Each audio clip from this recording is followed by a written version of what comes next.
చిత్తూరు జిల్లాలోని బోయకొండ గంగమ్మ తల్లి ఆలయం ప్రతిరోజు వందల వేట తలకాయలు తెగడం ఈ ఆలయంలో ఆనవాయితీగా వస్తుంది. భక్తుల కోరికలు తీర్చేటువంటి అమ్మవారిగా ఈ ఆలయంలో ఉన్న అమ్మవారు ఎంతో ప్రసిద్ధి. ఆలయంలో వేట రక్తం కాలువలై పారుతుందంటే ఈ అమ్మవారిపై భక్తులకు ఉన్నటువంటి విశ్వాసం ఎట్టిదో మీరే ఊహించుకోండి. Hello guys, welcome back to Garuda blog 7. ఈ రోజు మనం ఈ వీడియోలో చిత్తూరు జిల్లాలో ఉన్నటువంటి బోయకొండ ఆలయం గురించి పూర్తి డీటెయిల్స్ ని తెలుసుకోబోతున్నాం. తిరుపతి నుండి బోయకొండ ఆలయం చేరుకోవడానికి ముందుగా కల్లూరు, సదుము, సోమల మీదుగా మనమైతే బోయకొండ అయితే వెళ్తున్నాం. తిరుపతి నుండి బోయకొండ చేరుకోవడానికి 80 కిలోమీటర్ల డిస్టెన్స్ అయితే ఉంటుంది. ఈ జర్నీ అయితే కంప్లీట్ గా మంచి విలేజ్ ఎన్విరాన్మెంట్ లో కంటిన్యూ అవుతూ ఉంటుంది. మనం వెళ్ళబోయేటువంటి టెంపుల్ కూడా చాలా అంటే చాలా బాగుంటుంది. ఫస్ట్ టైం చూసే వాళ్ళు డెఫినెట్ గా చాలా హ్యాపీగా ఫీల్ అవుతారు. బోయకొండ ట్రిప్ ని కంప్లీట్ గా స్కిప్ చేయకుండా ఎండ్ వరకు చూడండి. వీడియోలో అయితే కంప్లీట్ డీటెయిల్స్ ఇవ్వబోతున్నాను. ఇక లేట్ చేయడం ఎందుకు, మన జర్నీని అయితే స్టార్ట్ చేసేద్దాం. ఇప్పుడైతే మనము బోయకొండ ఎంట్రీ గేట్ దగ్గర అయితే చేరిపోయాము. 4-వీలర్ లో వచ్చేవారు గేట్ పాస్ తీసుకోవాల్సి ఉంటుంది. ఈ పాస్ అయితే 100 రూపీస్ మన దగ్గర చార్జ్ చేస్తారు. 100 రూపీస్ పాస్ తీసుకున్న వారు టెంపుల్ సరౌండింగ్స్ లో ఎక్కడ మరొక టోల్ గేట్ లో కూడా పే చేయాల్సిన అవసరం లేదు. ఇదే సరిపోతుంది. 10 years బ్యాక్ అయితే ఈ రోడ్స్ అన్ని చాలా కంజెస్టెడ్ గా ఉండేది. ఇప్పుడైతే సూపర్ గా డెవలప్ చేశారు. మీకు ఇంకొక విషయం చెప్పాలి, ఈ బోయకొండ ఆలయానికి ఎక్కువగా కర్ణాటక భక్తులు అయితే వస్తూ ఉంటారు. అంటే పొంగనూరు, మదనపల్లి క్రాస్ అయిన తర్వాత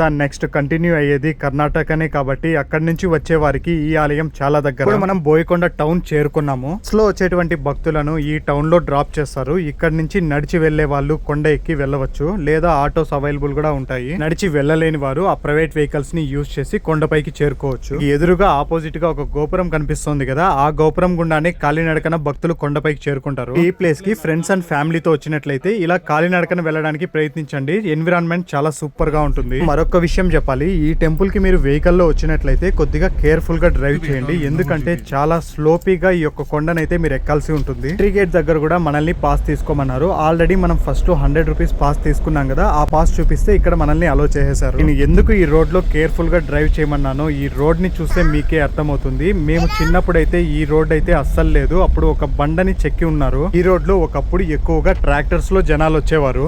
ఇయర్స్ బ్యాక్ ఈ రోడ్డు సౌకర్యం సరిగ్గా లేనందువలన చిన్న చిన్న ప్రమాదాలు కూడా జరిగేటి మేము కల్లారా చూసాము. ఇప్పుడైతే ఆ టెన్షన్ లేదు, కానీ ఈ రోడ్ అయితే చాలా ఎత్తుగా ఉండడం వలన కొద్దిగా స్లోగా కేర్ఫుల్ గా డ్రైవ్ చేస్తూ రండి. ఫైనలీ మనము బోయకొండ ఆలయం వద్దకైతే చేరిపోయాము. ఇప్పుడు మనం చూస్తున్న ఆలయమే బోయకొండ ఆలయం. చూస్తున్నారుగా మనం ఎంత పెద్ద కొండనెక్కైతే రావాలో. వచ్చినటువంటి వెహికల్స్ కూడా హ్యాపీగా టెంపుల్ ముందుకే తీసుకొచ్చేయచ్చు. ఇక్కడ పార్కింగ్ ఏరియాలో పార్క్ చేసుకున్నా మీకు ఎటువంటి చార్జెస్ అయితే ఉండవు. ఎంట్రన్స్ లో తీసుకున్నటువంటి టోకెన్ సరిపోతుంది. ఇప్పుడు మనం బోయకొండ గంగమ్మ తల్లి దర్శనానికి అయితే వెళ్ళబోతున్నాము. ఈ దారి ద్వారానే మనమైతే కొండని చేరుకొని దర్శనం చేసుకొని తిరిగి వస్తాము. మొదటగా ఇక్కడ కుడివైపున ఒక చిన్న కోనేరు ఉంటది. ఇక్కడ కాళ్ళు చేతులు శుభ్రపరచుకొని ఆలయ దర్శనానికి బయలుదేరండి. ఈ ఆలయంలోకి మొబైల్స్ ని అలో చేయరు. ఒక్క మొబైల్ కి 10 రూపీస్ చార్జ్ చేస్తారు. ఇక్కడే మీరు మొబైల్ పెట్టి దర్శనానికి అయితే వెళ్లాల్సి ఉంటుంది. ఈ ఆలయంలో వేట బలులు ఎందుకు ఇస్తారు, ఇక్కడున్న తీర్థానికి గల గొప్పతనం ఏంటి అన్న విషయాలన్నిటినీ దర్శనం అనంతరం మనం తెలుసుకుందాం.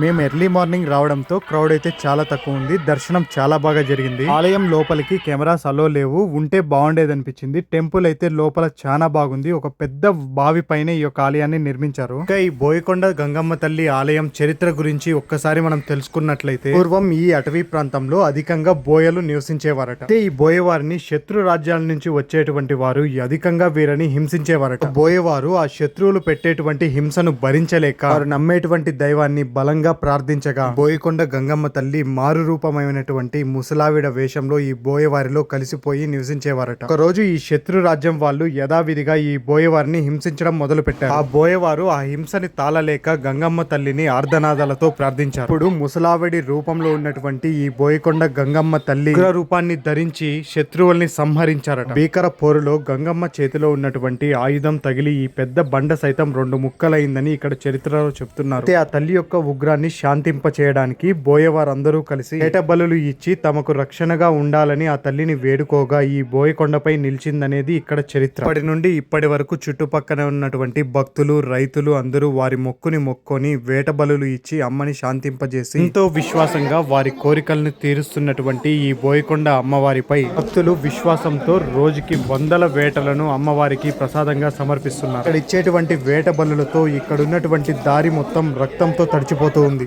వారికి సమర్పించినటువంటి వేటలను ఈ ఆలయ పరిసరాల్లోనే వండి 10 మందికి ఆహారంగా పెట్టి భక్తులు వారి మొక్కులను తీర్చుకుంటూ ఉన్నారు. కేవలం తెలుగు రాష్ట్రాల నుండే కాదు, పక్క రాష్ట్రమైనటువంటి కర్ణాటక నుండి వచ్చేటువంటి భక్తుల తాకిడి ఈ ఆలయానికి చాలా ఎక్కువగా ఉంటుంది. ఈ ఆలయంలో మరొక ప్రత్యేకత ఉంది. అమ్మవారి శిరస్సుపై 3 పువ్వులు పెట్టి భక్తులు తమ కోరికను కోరుకున్నట్లయితే, మీరు కోరుకున్న కోరిక ధర్మబద్ధంగా ఉంటే కుడివైపున పువ్వు కింద పడుతుంది. అప్పుడు అమ్మవారి అనుగ్రహం కలిగినట్లని భక్తుల విశ్వాసం. ఇంత మహిమ కలిగినటువంటి ఆలయాన్ని, అమ్మవారిని మీరు ఎప్పుడు దర్శించబోతున్నారు? అలాగే ఎవరితో కలిసి ఈ ఆలయాన్ని మీరు సందర్శించాలనుకుంటున్నారో వాళ్ళకి ఈ విషయాన్ని తెలియజేయడానికి ఈ వీడియోని షేర్ చేయడం మర్చిపోకండి. ఈ ఆలయంలో మరొక విశ్వాసం ఉంది. ఈ ఆలయంలో ప్రసాదంగా ఇచ్చేటువంటి అమ్మవారి పవిత్ర తీర్థాన్ని పశువులపై, పంట పొలాలపై, నివాసాలపై చల్లుకున్నట్లయితే దోషాలు తొలగి సుభిక్షంగా ఉంటాయనేది ఇక్కడ భక్తుల యొక్క విశ్వాసం. చూసారుగా ఎంతో మహిమ గల బోయకొండ గంగమ్మ తల్లి ఆలయ చరిత్రను మరియు విశిష్టతను.